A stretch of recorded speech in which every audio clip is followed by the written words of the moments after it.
Easterling Customs. Today we're reviewing and testing the Vetroo V5 Tower CPU cooler. This cooler has 5 6mm pure copper heat pipes making direct contact with your CPU for the best thermal transfer possible. It also features a 48 piece of industrial grade pure aluminum heatsink and a 120mm RGB fan. The RGB fan, you may not be able to adjust the coloring, but it's got enough color to it to light up and add flair and style to any build that you may want. The fan has an adjustable RPM range between 800 and 1700 RPMs and a noise decibel rating at its maximum of 30.8 decibels. The airflow can be measured between 21 and 52 cubic feet per minute and has a hydraulic bearing for a long life. This cooler will fit any Intel socket of LGA 1366, 1156, 1155, 1150, and 775. It'll fit any AMD build, FM2, FM2 Plus, AM2, AM2 Plus, AM3 Plus, and AM4. Today we're using it on the Z77 motherboard. We're going to run it at stock settings with a i5 3570 non-K, and we will also run it with a Xeon E3 1240 version 2. We are going to run them at stock settings, and we are going to run them with a maximum overclock that we can get them to run. We are going to try to cook this cooler. Let's see how it manages. This is our i5 3570 4-core 4-thread processor running at 3.4 gigahertz, turbo up to 3.8 gigahertz. Sitting at idle, our temperatures are right in the mid 40s. This is a 10-minute stress test. We're going to run this on both CPUs. Right now you see our stock i5 3570 already shooting up into the high 70s, low 80s.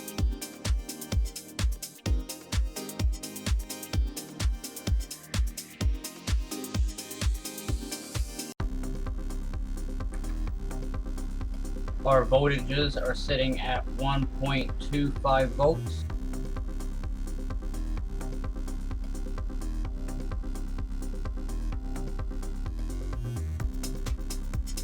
The CPU package is already drawing 55 watts. Our CPU frequency is sitting right about 3.8 gigahertz across all cores.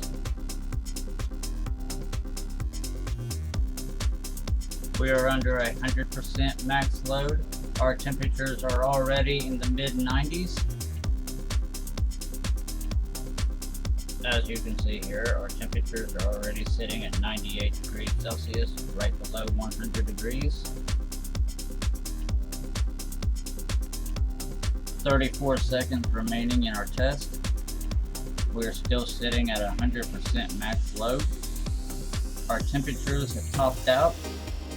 The package is sitting at 101 degrees Celsius, and all 4 cores are sitting between 94 degrees and 101 degrees Celsius. That is a very hot CPU. Now keep in mind this is under an Intel equivalent stock cooler with a little bit of RGB flare.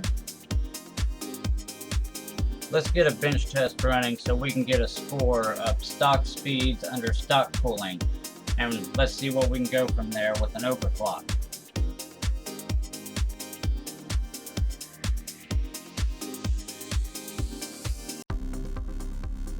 Our bench test returned a score of 1000 points even in Cinebench R20. So let's go ahead and restart.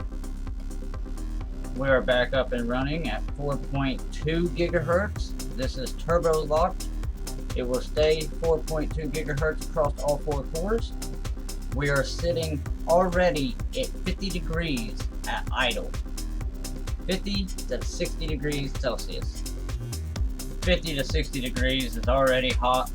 I know our scores aren't going to improve that much from it. So I'm going to go ahead and restart again. Throw a massive overclock on it.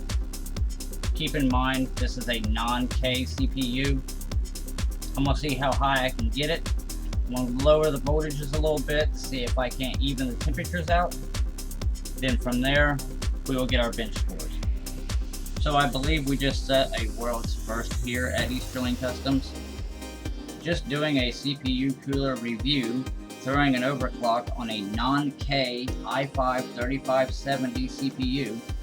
Everyone says this is a non-overclockable chip. It's got a locked multiplier, and they are 100% correct. There is no software manipulation here. This is Task Manager reporting the speeds back to you. As you see, this is set at 4.9 gigahertz across all 4 cores. So let's go ahead and see what our bench results are going to be maxed out. Just starting out in this bench run, you can already see we're hitting 80 to 84 degrees. I don't know what we're going to max out of here or if we're going to thermal throttle, but I've got all limitations shut off, so there should be no throttling, no voltage drops, still at the same voltage. Let's see what happens. 4.92 gigahertz, 100 degrees Celsius, no thermal throttling. See how far this goes. Looks like we're hitting 105 degrees Celsius so far. Keep in mind we are still under the stock cooler.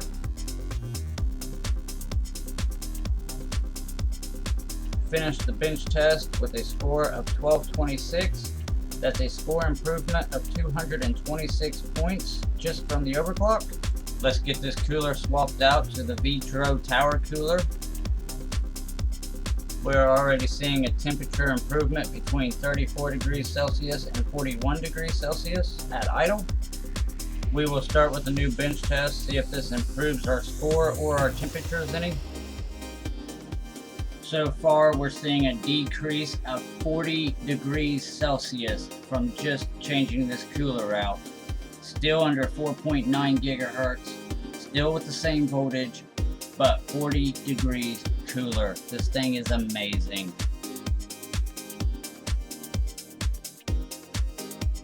Cores are sitting at 61 degrees Celsius. The package is only 67. I've never seen this type of improvement from an air cooler. I've seen it in water coolers, never an air cooler. This is awesome. I love this cooler. Thank you, Vetroo. Got a final score of 1233. That's only a 7-point improvement, well within margin of error. I didn't expect a score increase since I had all of the safety measures turned off in the last test, but that temperature decrease is amazing.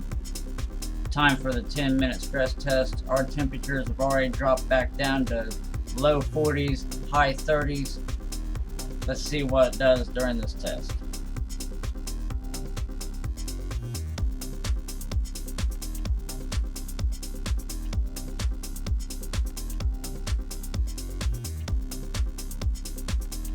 So we've got 2 cores at the beginning of this stress test sitting at the low 60s. We have 2 cores sitting in the upper 60s. Let's see what it does at the end. Halfway through the 10-minute stress test, still sitting at the same temperatures. With the test complete, looks like we're sitting between 62 and 75 degrees in between every core. This thing instantly drops your CPU temps right back down to 38 to 46 degrees Celsius. This thing, I love it. Time to break out the Xeon and see what it's capable of. This is the Xeon E3 1240 version 2. Usually runs at a base clock at 3.5 gigahertz. We're going to let it go ahead and turbo up to the 3.8 that's stock specs, but then we're going to hit it with an overclock. This 4-core, 8-thread Xeon CPU is already sitting between 35 degrees Celsius and 39 degrees Celsius at idle. Let's see it under load with this cooler.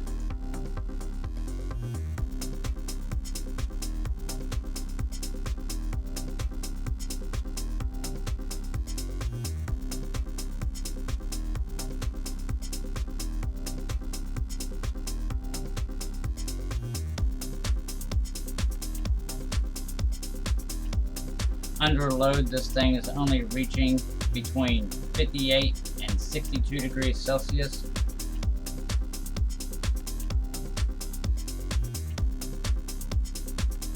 With a final score of 1438, the Xeon just kicked the butt of that i5 3570. I think it's time for some Xeon overclocking. Can this cooler handle it? I couldn't get a very high overclock on this Xeon as I did with the 3570, but I do have it turbo locked at 3.99 gigahertz. It will turbo up to 4.2. So let's see what temps this thing throws out now.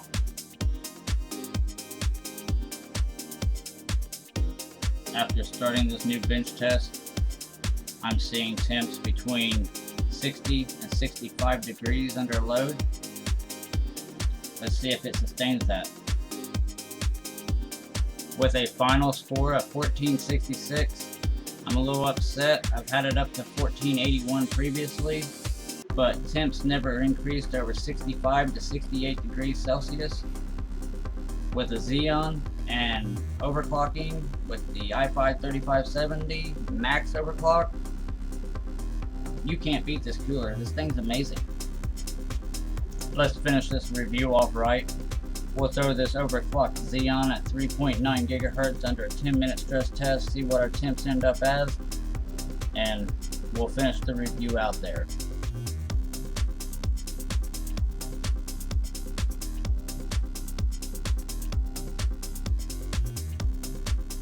Halfway through this test with this Xeon, it's sitting at 65 degrees Celsius. It's not going no higher.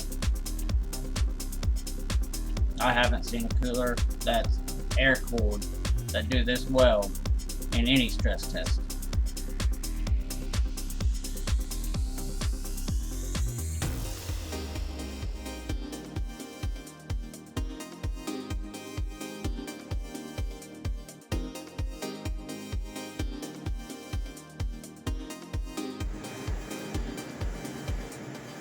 Here you can see us comfortably sitting in the mid 60s.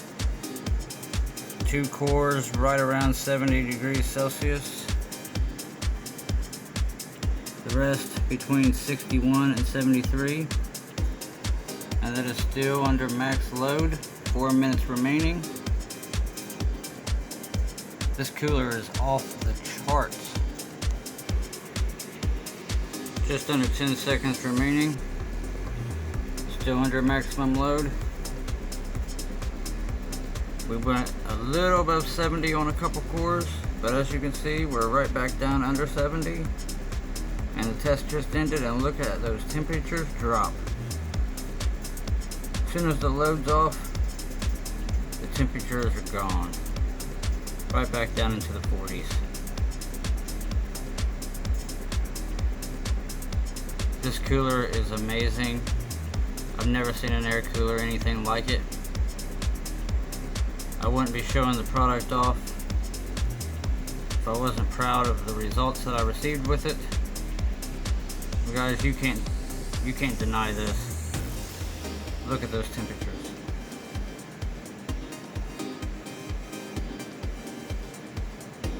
If you're still running the stock Intel or AMD cooler, this may be your next buy.